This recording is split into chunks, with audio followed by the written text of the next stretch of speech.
DYSCN।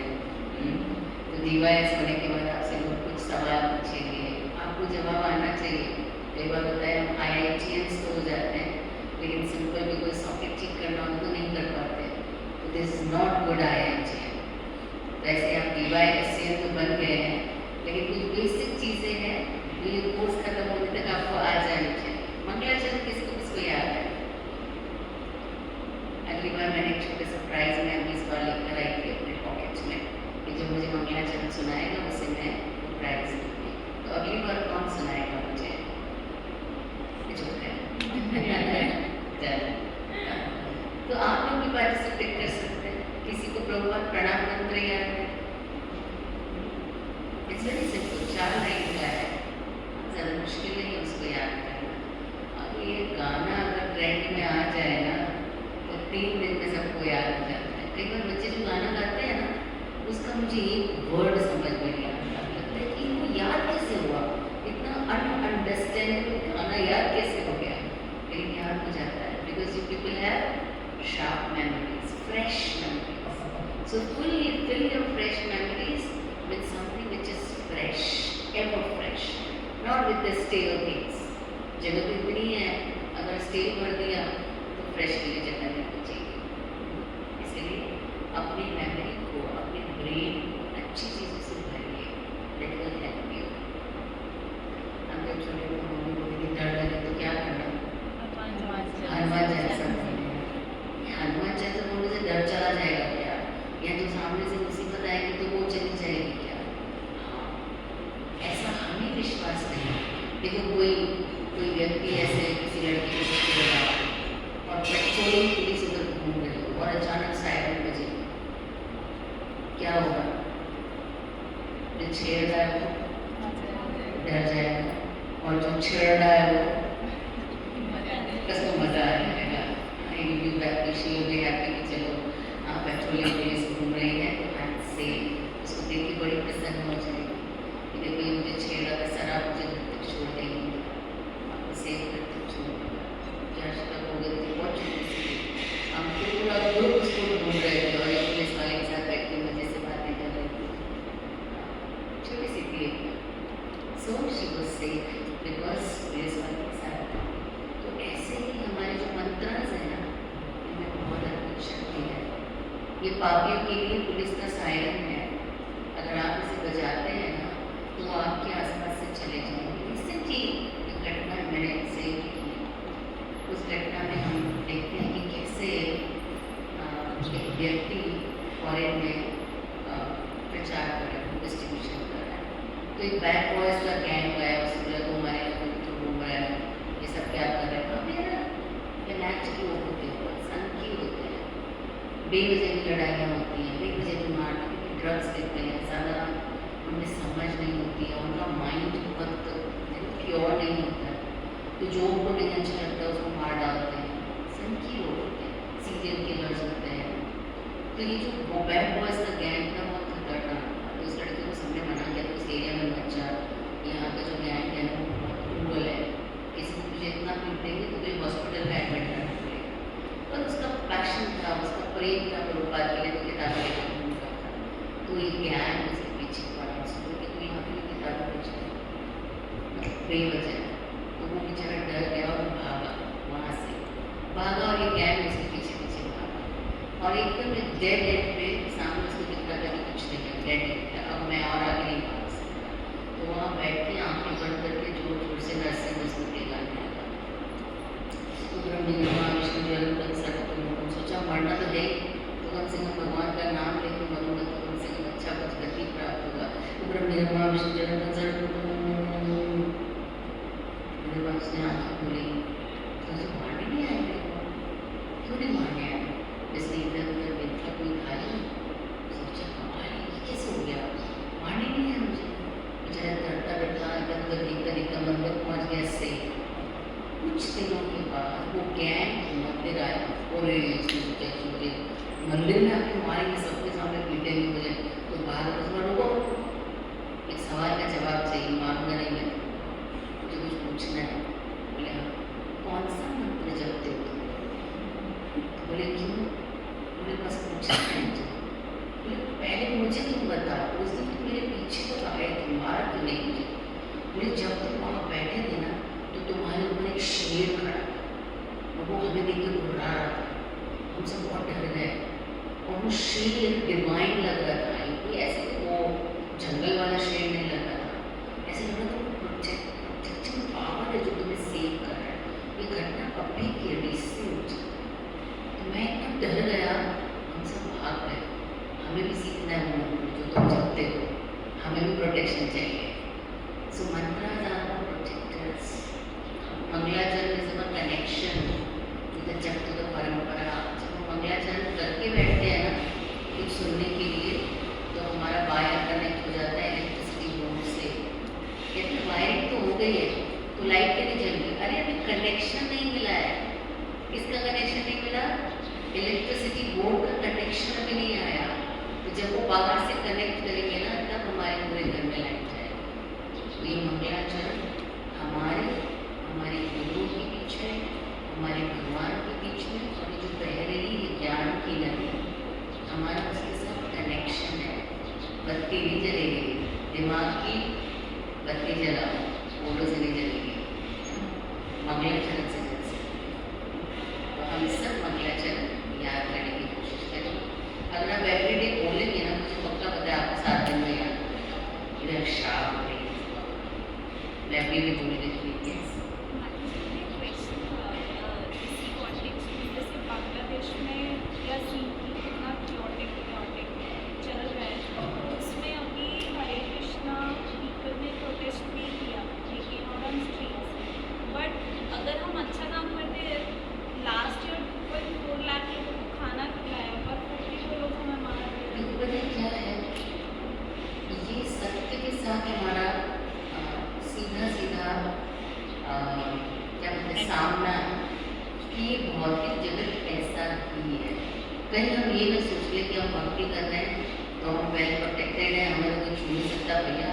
अगर हम यहाँ पे मजे से तो वहाँ जाने की इच्छा क्यों करेंगे? हम क्यों सोचेंगे कि हमें इस भौतिक जगत में नहीं रहना? इच्छा है कि हमारी जो इच्छा है कि हमें इस भौतिक जगत से बाहर जाना है, उससे कहीं तीव्र उन लोगों की इच्छा है जो इस समय पर बांग्लादेश में है। उनकी इच्छा तीव्र होगी ना, उन्होंने सुन रखा है कि कैसा जाना है जहाँ पे हिंसा नहीं है, एक्सप्लॉयटेशन नहीं है, जहाँ पे भगवान के भक्त रहते हैं और प्रेम है सबका। तो उनकी इच्छा वहाँ जाने की और हमारी इच्छा वहाँ जाने की, दोनों में से किसकी इच्छा तीव्र होगी? उनकी। और ये इच्छा अच्छी है तो कभी कभी भगवान इच्छा को तीव्र करने के लिए हमें ऐसी स्थितियों में डालते हैं। और देखिए हम ऐसा समझते हैं कि हमने कोई कुछ किसी का बिगाड़ा नहीं, लेकिन जो लेना बैंक का अकाउंट है ना वो देना बैंक से कैंसिल नहीं हो सकता। जो लेना बैंक अकाउंट है मतलब जो आपके पुण्य है, जो आपको उसका फल प्राप्त होने वाला है, और जो पाप आपने किए उसके बदले में जो आपको भुगतना है, ये एक दूसरे के साथ कैंसिल नहीं होते। लेकिन भक्ति के कारण हमें जो भौतिक जगत के दुख मिलते हैं ना उसको हम सीढ़ी बना के भगवत धाम चल जाते हैं। अदरवाइज हम इसमें इतना डिप्रेस हो जाते हैं। कोई लोग डिप्रेशन में मर जाते हैं, कोई अपोरेशन में मर जाते हैं, कोई खिलाफ होकर उन लोगों के जैसे बन जाते हैं। लेकिन जो भक्त होते हैं ना वो किसी को अपनी सीढ़ी बनाते हैं और इस भौतिक जगत से निकल जाते हैं। तो अल्टीमेटली भगवान ये समझा रहे हैं कि तुम ये मत सोचना कि बहुत बढ़िया जगह है, हम भक्त हैं, हमें कोई टच नहीं कर सकता, हम तो बढ़िया सुखी रहेंगे, निकल लो यहाँ से। और उनके जीवन में कष्ट नहीं थे, देवकी और वसुदेव के जीवन में कष्ट नहीं थे। क्या कंस ने पूरे यदुवंशी के बीच में आतंक नहीं मचा रखा था? हिरण्यकशिपु से तो देवता भी डरते कैसे आयु उठाता है, ऐसे मुझे नहीं उठाता है उसके जैसे। और ऐसे देखकर तो जो देवता करते वो डर जाते थे, अब क्या हो गया, इसकी आयु भी ऊपर हो गई है, क्या चाहिए हमसे? झाड़ू पूजा बर्तन हमारे घर पे काम वाली करती है, उसके वो देवता। रावण ने नवग्रहों को सीढ़ी में बंद किया था, उनके सर पे पैर रखे वो अपने सिंहासन पर बैठा। तो ये भौतिक जगत का स्वभाव है, यहाँ पे ऐसा ही होता है। 2 ऑप्शन है, या तो हम यहाँ पे रुले मर लें, इसको अच्छा करने की कोशिश करें, या अपन इधर से निकल लें। ये तो ऐसा ही रहेगा, अपन निकल लेते हैं इधर से। तो भगवान इस इच्छा को तीव्र करना चाहते हैं, चलिए हम मंगलाचरण करते हैं, अपना पेपर निकालिए। ओम ज्ञानतिमिरान्धस्य ज्ञानाञ्जनशलाकया चक्षुरुन्मीलितं येन। If you find it mobile also, somebody can help them find in the mobile, जिसको पता है वो मोबाइल में निकाल सकते। आसपास पेपर्स ऐसा तो फोटो क्लिक करके फिर आप ओम ज्ञानतिमिरान्धस्य ज्ञानाञ्जनशलाकया चक्षुरुन्मीलितं येन तस्मै श्रीगुरुवे नमः। श्रीचैतन्यमनोभीष्टं स्थापितं येन भूतले स्वयं रूपा कदा मह्यं ददाति स्वपदान्तिकं। वन्देऽहं श्रीगुरुं श्रीयुतापदकमलं श्रीगुरुं वैष्णवांश्च श्रीरूपां साग्रजातं सहगणा रघुनाथान्वितं तं सजीवं साद्वैतं सावधूतं परिजनसहितं कृष्णचैतन्यदेवं श्रीराधा कृष्णपादान् सहगणा ललिता श्रीविशाखान्वितांश्च। हे कृष्णा करुणा सिन्धु दीनबन्धु जगत्पते गोपेश गोपिकान्त राधाकान्त नमोऽस्तुते। तप्तकाञ्चन गौराङ्गी राधे वृन्दावनेश्वरी वृषभानुसुते देवी प्रणमामि हरिप्रिये। वाञ्छाकल्पतरुभ्यश्च कृपासिन्धुभ्यैव च पतितानां पावनेभ्यो वैष्णवेभ्यो नमो नमः। श्रीकृष्ण चैतन्य प्रभु नित्यानन्द श्री अद्वैत गदाधर श्रीवासादि गौरभक्तवृन्द। हरे कृष्णा कृष्णा कृष्णा हरे हरे हरे राम राम राम हरे हरे। हरे कृष्णा। इसके याद है हमने पिछली बार क्या पढ़ा था? ऐसे मत करो please. Yes, three modes of nature. 3 modes of nature, very nice। और 3 modes of nature कौन कौन से होते हैं? सत्वगुण, सत्वगुण, रजस, रजोगुण, तमस। क्या हमने नोटिस किया कि हम कौन से गुण में हैं, या हम दिन में कितनी बार कौन से गुणों में होते हैं? It's very important. हमें पता नहीं चलेगा तो हम अपने गुण को चेंज कैसे करेंगे। और क्या पढ़ा हमने?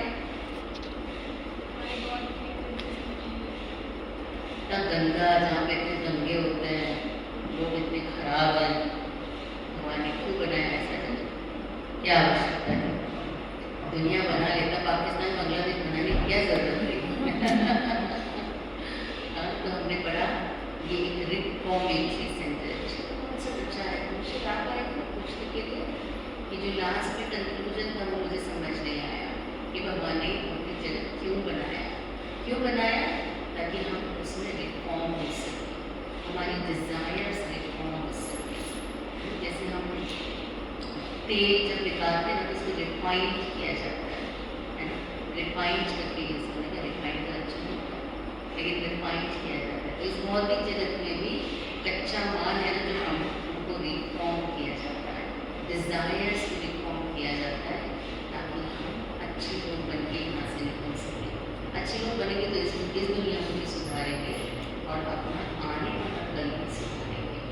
तो भगवान ने भौतिक जगत बनाया और इस जगत से निकलने के लिए भगवान ने अलग अलग प्रोसेस दिए। चलो हमने समझ लिया कि भगवान ने जगत को बनाया, इस जगत का स्वरूप कैसा है, 3 गुणों से मिलकर बना है और हमें इन 3 गुण से ऊपर उठना है। यदि हम इन 3 गुणों में फंसे रह गए तो इस जगत से बाहर नहीं निकल पाएगा। जैसे रॉकेट होता है ना, और रॉकेट को अगर स्पेस में जाना है तो उसकी पहली शर्त क्या है? कोई IIT इधर, कोई फिजिक्स का स्टूडेंट, साइंस का स्टूडेंट, बहुत अच्छा, उसको इस ग्रेविटी से बाहर निकलना पड़ेगा। उसकी स्पीड अगर कम हुई ना और वो ग्रेविटी को तोड़ के बाहर नहीं निकल पाया तो क्या होगा?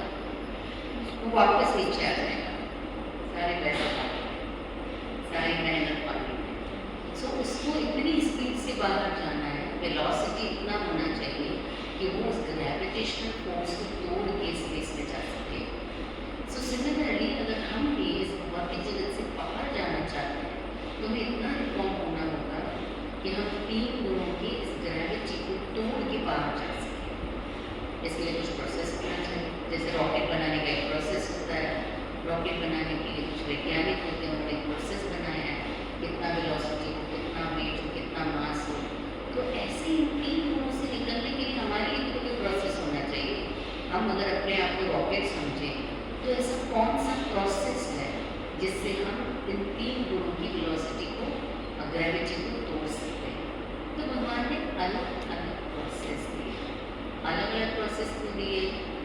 इस्लाम की तरह एक ही प्रोसेस होना चाहिए, या तो खुदा या तो कोई नहीं, इधर माय वे और आई वे, ऐसा होना चाहिए था ना?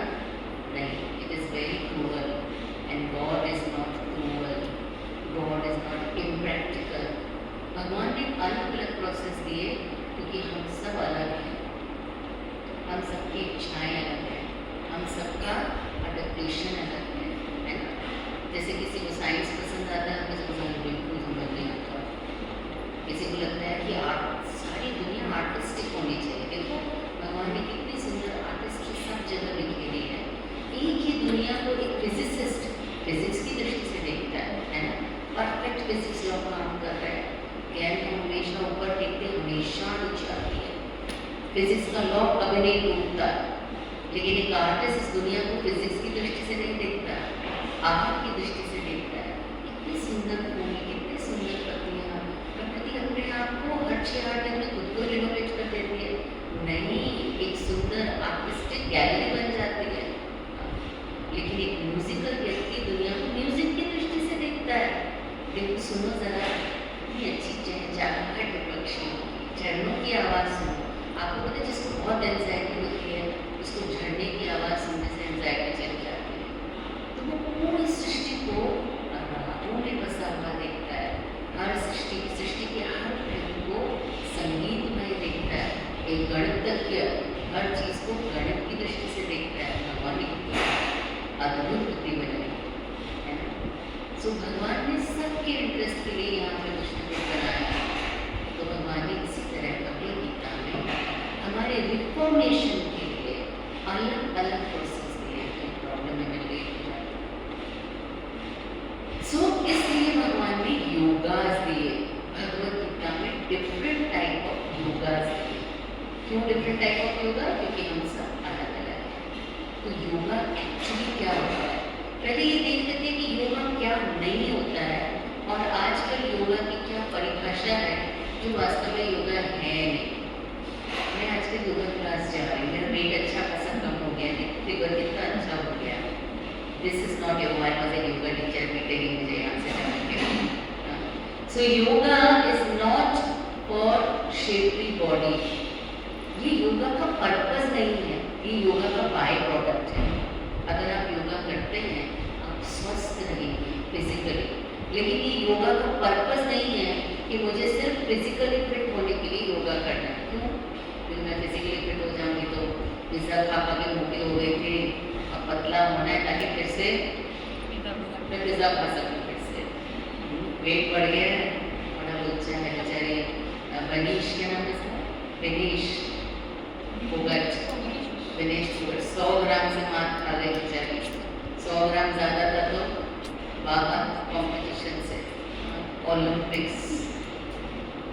सो शेपली बॉडी के लिए हम अगर योगा कर रहे हैं सिर्फ, तो ये योगा नहीं है, क्योंकि योगा की परिभाषा में ही नहीं आता। This is not the definition of yoga.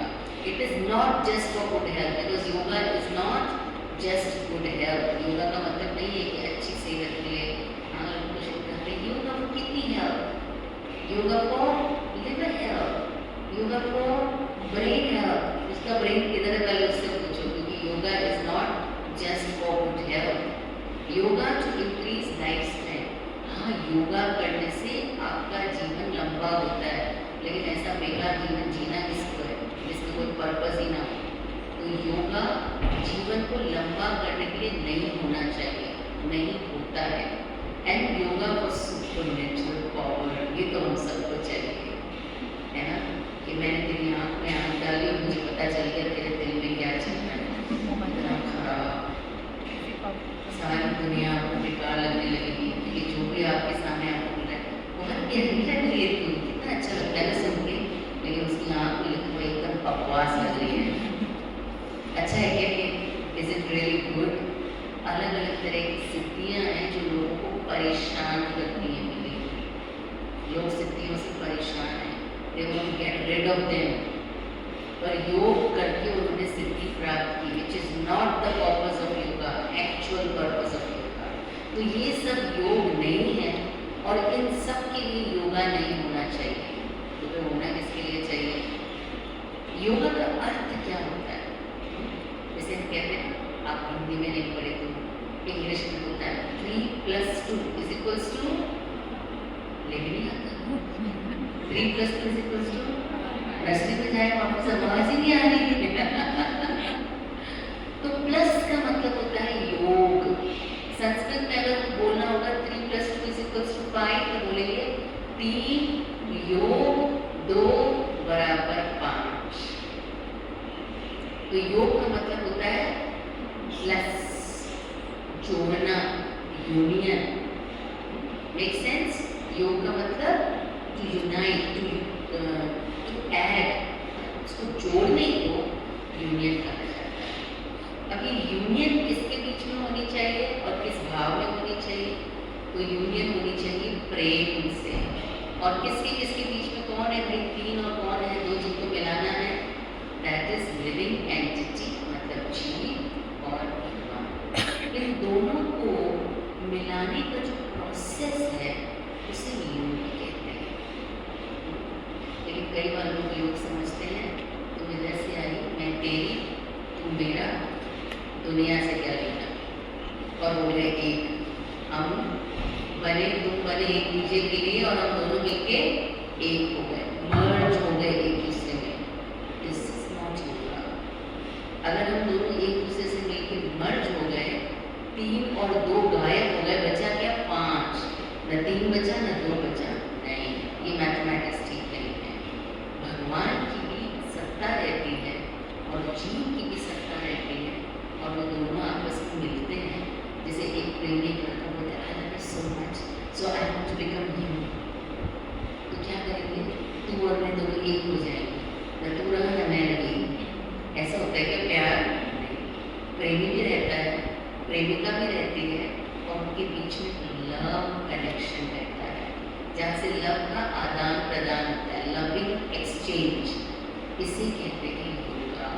भगवान और जीवात्मा के बीच का कनेक्शन जो लविंग एक्सचेंज से होता है, इसे योगा कहते हैं। क्योंकि बाहर जाएंगे तो योगा तो और बहुत सारे मतलब समझ में आए।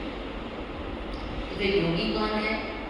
योगी वो व्यक्ति है जिसके जीवन की सारी क्रियाएं भगवान के साथ इस संबंध को रीस्टैब्लिश करने के निमित्त होती है। Yogi is a person whose life and activities are oriented towards re-establishing his relationship with God. Why re-establishing? क्योंकि establish तो था, भगवान ने कहा, हमने जब हमने पढ़ा था तो हमने जाना भगवान के सनातन अंश है। ममई वांछो जीवलोके जीवभूत सनातन। भगवान कहते हैं कि ये मेरा बच्चा है, ये मेरा प्रेमी है, ये मेरा दोस्त है, तो हमारा संबंध तो है। भगवान कहते हैं मुझे याद रहा, तू भूल गई। तो जब हम भूल गए हैं तो इस संबंध को हमें रीस्टैब्लिश करना है। संबंध तो है, बस हमें उसे रीमेंबर करना है। इसलिए भगवान कहते हैं मैं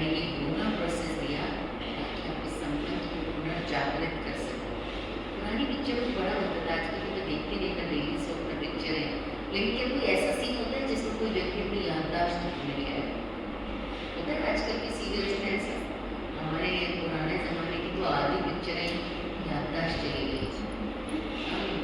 एक्सीडेंट हुआ, धड़ाम उठी, चोट लगी है, आँखें खोली और बोली मैं कहाँ हूँ, मैं कौन हूँ, मैं किसकी हूँ, सब भूल गई। और डॉक्टर क्या बोलता है, एक आई थी ना गजनी शॉर्ट टर्म मेमोरी, है ना, सब भूल जाता है। तो डॉक्टर क्या बोलता है, इसका इलाज क्या है, मेडिसिन तो देंगे ही, और इसका स्ट्रॉन्गर इलाज क्या है, उसको याद दिलाओ। वो रिलीवेंट स्पेसेस यहाँ से जहाँ चोट लगी वहाँ एक जहाँ से गई वहीं से वापस आ जाएगी। कहते हैं उनको पुरानी पुरानी जगहों पे ले जाओ जहाँ वो आपके साथ कुछ मेमोरेबल मोमेंट्स उसने स्पेंड किए, उसकी पसंद की कुछ चीज़ें खिलाओ ताकि मेमोरी ट्रिगर हो जाए। हमें से किसको याद है कि कई जन्मों पहले, करोड़ों जन्म पहले हम भगवान के साथ ऐसे बैठे थे, कथा सुन रहे थे, खूब अच्छे से खा पी रहे थे प्रसाद, किसको याद है? इसलिए हमने आपको बुलाया है ताकि हम उसको रीलिव कर सकें, ताकि हम उसको फिर से जी सकें और इस तरह से भगवान के साथ अपने संबंध को वापस याद कर सकें। तो योगा वो प्रोसेस है जिससे हम भगवान के साथ अपने पिछले संबंध को पुनर्स्थापित कर सकते हैं। और कितने प्रकार के योगा होते हैं, हर व्यक्ति की चॉइस है ना, इसलिए अलग अलग प्रकार के योग होते हैं। देखो जो ह्यूमन बींग्स है ना, उनको मुख्य रूप से दो प्रकार में बांटा जा सकता है। एक होते हैं बांग्लादेश और दूसरे होते हैं सनातनी। भाजा के मत बोलना। एक होते हैं लॉ अबाइडर्स, जो भगवान की बनाई हुई सृष्टि के जो लॉ है उनको मानते हैं कि ये भी जीव है, मैं भी जीव हूँ, इसकी भी कुछ ड्यूटीज हैं, इसका भी कुछ धर्म है, इसका भी कुछ आस्था है, लेट्स हिम डू। लेकिन मेरा भी कुछ आस्था है, लेट्स मी ऑल्सो डू। ना मैं आपको डिस्टर्ब करता हूँ, if I can help you good, if not I will not bother you. So law abiders वो होते हैं जो भगवान की सृष्टि के जो लॉज हैं उनको जानते हैं और उनको फॉलो करते हैं, ऐसे जैसे good citizens and bad citizens. कुछ लोग होते हैं जिनको लगता है आज तेरे को सिग्नल तोड़ के दिखाता हूँ, ये इस टोपी वाले को घुमाते हैं और सिग्नल तोड़ के भाग जाता है, बार बार सिग्नल जंप करता है, क्योंकि उसको लगता है यही इसका मजा है, यही उसकी आज़ादी है कि मुझे कोई सिग्नल रोक नहीं सकता। लेकिन कुछ होते हैं जो प्रॉपर सिग्नल को फॉलो करते हैं, टोपी वाला हो या ना हो। सो दो तरह की ह्यूमन बींग्स, एक लॉ अबाइडर्स और एक लॉ ब्रेकर्स। जो लॉ अबाइडर्स होते हैं उनके लिए अलग अलग प्रकार के योग हैं जिससे वो भगवान की तरफ जा सकते हैं।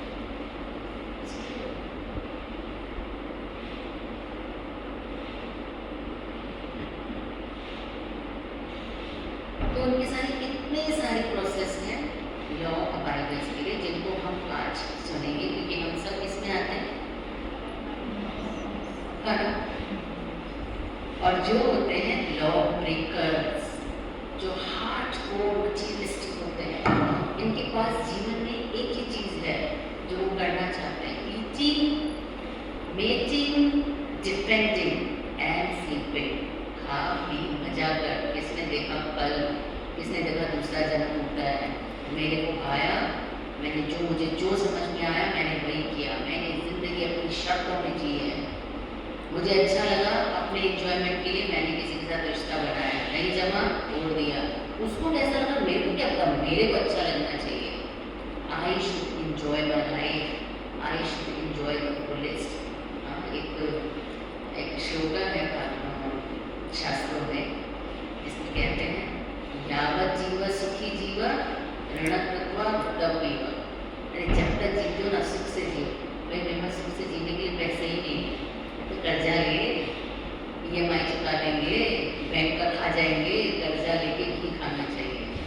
ये हार्ड कोर मटीरियलिस्टिक लोग हैं जिनको eating, sleeping, mating and defending यही आता है। खाना पीना, गर्लफ्रेंड बॉयफ्रेंड बनाना, मजा करना और लास्ट में मर जाना। लेकिन इस तरह का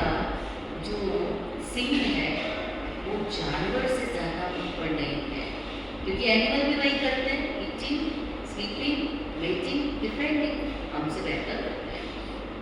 हम सोने के लिए बिस्तर का इस्तेमाल करते हैं, सफिस्टिकेटेड एसी के साथ। Thank you. एसी चाहिए हमें, अच्छा बिस्तर चाहिए, अच्छा कंबल चाहिए, तब हमें नींद आती है। और किसी किसी को तो कंबल में ही एसी में गोली खाने के बाद भी नींद नहीं आती है। लेकिन कुत्ता कहीं भी सो सकता है, कहीं भी नींद आ जाती है। खाने के लिए हमारा खाना ठीक होना चाहिए। अगर गलत जगह से खाया तो डॉक्टर बोलेंगे किधर खाया था तुमने, डिसेंट्री हो गई है, कहाँ खाया, फूड पॉइजनिंग। लेकिन कुत्ता नाली में से भी खा लेगा, नाली में से भी पी लेगा तो उसको कोई प्रॉब्लम नहीं है। देन एटिंग, शादी वाली उम्र है आप सबकी, पता है कि शादी करने के लिए कितना पैसा लगता है, कितना एफर्ट लगता है, घर वाले ढूंढते हैं, कितना खर्चा करके, इतनी मेहनत करके शादी कराते हैं और कई बार चलती भी नहीं शादी। लेकिन एनिमल्स को, डॉग्स को, मंकीज को, they don't need to get married to get the pleasure of sex. उनके साथ में कोई सर पे नहीं खड़ा तो तुम्हारी बेटी को बढ़िया सर पे नहीं रखा, they can get easily and then depending। जैसे हम अपने प्रोटेक्शन के लिए परेशान होते हैं, ऐसे ही एनिमल्स भी अपने आप को प्रोटेक्ट करते हैं। हमारा प्रोटेक्शन वीक है। एक लड़के ने मुझसे पूछा क्या प्रॉब्लम है अगर आपको लड़की 11-12 बजे तक घूमती तो? लड़के भी तो घूमते हैं। तो मैंने बोला ये 4 लड़कियाँ मिलकर एक लड़के को पकड़ रहे हैं, कहते रेप है। और अगर 4 लड़के एक लड़के को पकड़ लें, भले कितनी भी डिपेंडेंट टेक्निक्स आती हैं, नुकसान किसका है?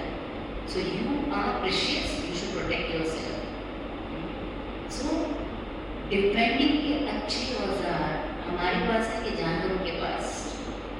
जब जरा शेरनी को कुछ करके दिखाओ, बात करके आओ जरा उससे, चल हथनी से बात करके आते हैं। आदमी बोलता है कि मैं तुम्हारे साथ डेट करना चाहता हूँ, तो क्या आई एम नॉट इंटरेस्टेड। बहुत फोर्स और गर्ल के साथ, ह्यूमन्स के साथ फोर्स होता है, हो सकता है। सो हमारा डिपेंडिंग प्रोसेस जानवरों के डिपेंडिंग प्रोसेस से वीक है। तो समझना चाहिए कि ये 4 काम जो जानवर कर रहे हैं हमसे बेहतर कर रहे हैं और हम उनसे बेहतर नहीं कर पा रहे हैं, तो ऐसा कौन सा काम है जो हम उनसे बेहतर कर सकते हैं? तो हम वो काम करें ना।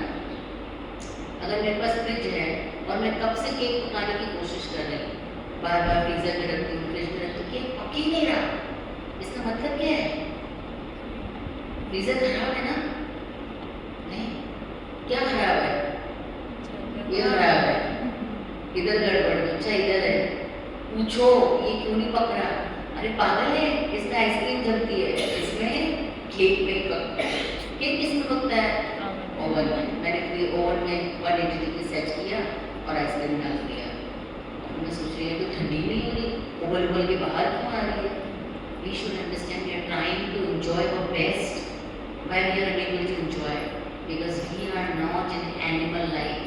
एनिमलिस्टिक एंजॉयमेंट हमें रास नहीं आएगा। We are higher beings, we are for another purpose. तो वो पर्पस क्या है मेरे जीवन का, वो मुझे समझना होगा। जब हम मटीरियलिस्टिक लोगों से मिलते हैं ना, क्योंकि हम अभी भी उसी दुनिया में रह रहे हैं जहाँ पे बाकी लोग रह रहे हैं, जहाँ पे जो शास्त्रों को नहीं मानने वाले वो भी रह रहे हैं, तो जब हम उनसे मिलते हैं वो बोलते पागल है क्या तुम, खा भी मौज कर, अभी ये सब करने की तुम्हारी उम्र नहीं है। क्या कर रहे तुम यार? मंदिर जाना जाएंगे ना, जब हो जाएंगे 50-55 के, अभी मेहनत कर। यहाँ तक कि घर वाले बोलते हैं, बच्चों के घर वाले भी बोलते हैं कि ये सब क्या, इसमें तो किसी कहाँ लग गई तू? मुझे लोग फोन करते आप छोटे छोटे बच्चों को क्यों लगा रहे हो ये सब में? तो मैंने कहा कहाँ लगाए? स्मोक करने में लगाए, घर में बाहर निकली कुछ सामान लेने के लिए। मैं समझती हूँ 18 की भी नहीं थी वो लड़की, और इतना कंफर्टेबली स्मोक कर रही थी पब्लिकली। मेरा मन किया कि उसको एक झटका मैं मारूँ, मैंने इज नॉट माई, मेरी कस्टडी में नहीं है, मेरे उसमें नहीं है। तो I was very upset to see कि दुनिया कहाँ जा रही है। तो हमारे बच्चे स्मोक करें चलेगा, बियर पीते तो चलता है, हमने बियर तो एक पैक तो सोसाइटी में उठेंगे बैठेंगे कैसे कि बियर नहीं पिएंगे। तो अगर लड़का लड़की पढ़े तो बेटा बड़ा हो गया, तो मेरा बेटा तो प्ले बॉय है, इसके 4-5 गर्लफ्रेंड्स हैं, वी बी प्राउड। लेकिन अगर बच्चा सत्संग जा रहा है, मंदिर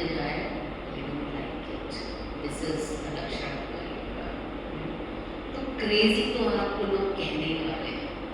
जो भक्त है ना वो सोचते हैं क्रेजी, पागल है क्या ये लोग, इतना प्रेशियस ह्यूमन लाइफ मिला है इंजॉय करने के लिए। ये छोटे मोटे इंजॉयमेंट्स नहीं, द हाईएस्ट इंजॉयमेंट जो किसी और स्पीशीज को अवेलेबल ही नहीं है। और ये डॉग्स के साथ बैठ के डॉग्स की तरह बिहेव कर रहे हैं, इसे बेवकूफ़ है ये लोग। सो हम पागल तो हैं। अब हम किसकी दृष्टि में पागल बनना चाहते हैं, मेडल हमको किससे चाहिए, वो हमारे ऊपर है। मटीरियलिस्टिक बोलेंगे स्पिरिचुअलिस्ट पागल है, और स्पिरिचुअलिस्ट बोलेंगे मटीरियलिस्टिक पागल है। अब हमारी इच्छा है हम किसकी मानते हैं। जैसे माननीय स्पिरिचुअलिस्ट की चाहिए क्योंकि उन्होंने दोनों घाट का पानी किया है। क्योंकि जो भी आज संत है, साधु है, कभी वो भी भौतिकतावादी था। Every saint has a past and every sinner has a future. तो जो सेंट था उसका भी एक पास्ट था, उसने उस घाट का पानी पिया है और आके उसको समझ में आया वो घाट का पानी खा रहा है, ये घाट का पानी पी रहा है। उसको दोनों घाटों का एक्सपीरियंस है, तो आपको उसकी माननी चाहिए जिसने दोनों तरफ से देखा है, उनकी नहीं जो एक ही घाट से उधर ही खड़ा होकर बोला अरे हमारा पानी अच्छा है यार, क्या कमी क्या है, हमने आग लगा दिया, तुमको खाना लग गया, तो प्रोसेस हो क्या आ रहा है, आ जाओ इधर। वहाँ फालतू की चीज़ें, फालतू चीज़ पहले की क्या, करके देखिए क्या, have you experienced it. If you can't accept blindly then don't reject blindly. कम से कम एक ट्रायल देके फिर रिजेक्ट करो। इसलिए हमें स्पिरिचुअलिस्ट की बात माननी चाहिए, उनकी बात में दम तो है। अब आते हैं different type of yoga for law abiders. जो भगवान की सृष्टि के नियमों को मानना चाहते हैं उन लोगों के लिए किस तरह के योगास भगवान ने दिए हैं ताकि हम भगवान को पहुँच सकें। तो पहला योगा है जिसे हम कहते हैं कर्म योगा। कर्म योगा दो प्रकार का होता है, एक होता है सकाम कर्म योगा, दूसरा निष्काम कर्म योगा। दूसरा होता है ज्ञान योग, तीसरा अष्टांग योग और चौथा भक्ति योग। हम ट्राई करेंगे हर प्रकार के योगा को शॉर्ट में समझने की। If you have any questions, if you don't get time, we will discuss it personally also. So पहला योगा कर्म योगा। भगवद गीता में सभी प्रकार के योगा का वर्णन है। सबसे पहले भगवान कर्म योग का वर्णन करते हैं अध्याय 3 में। कर्म योग वाले व्यक्ति शास्त्रों को फॉलो करते हैं। प्रॉब्लम क्या है, कर्म योगी जो कुछ भी करता है उसका जो फल है उसका कुछ अंश भगवान को देता है।